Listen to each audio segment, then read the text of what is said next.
শেখ হাসিনাকে ভারত তাদের দেশে আশ্রয় দিয়েছে।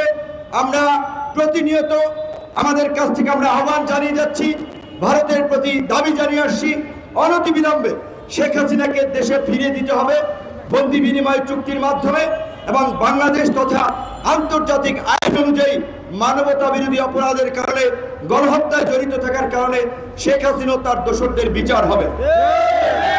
সেই বিচারের দাবি এবং এই যে ফ্যাসিস্ট আওয়ামী লীগ, এই যে গণহত্যাকারী দল, এই যে হিটলার মুসোলিনের মতো দল, এই ফ্যাসিস্ট দল যেন বাংলাদেশে আর যেন রাজনীতি করতে না পারে, আর যেন মানুষের উপরে গণহত্যা চালাতে না পারে, আর যেন লুটপাট করতে না পারে, আর যেন বাংলাদেশকে গুম খুনের নরকে পরিণত করতে না পারে, তাই আওয়ামী লীগকে নিষিদ্ধের দাবি এবং শেখ হাসিনার বিচারের দাবিতে আজকের এই গণ অবস্থান।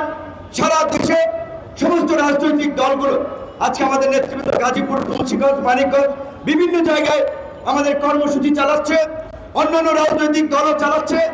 আমাদের কিন্তু একই দাবি, গণহত্যায় জড়িত শেখ হাসিনা সহ তার দোষরদের বিচার এবং আওয়ামী লীগকে নিষিদ্ধ করা। গতকালকে আমরা স্বরাষ্ট্র উপদেষ্টা মহোদয়ের সাথে আলোচনা করে আমরা আমাদের অবস্থান জানিয়েছি।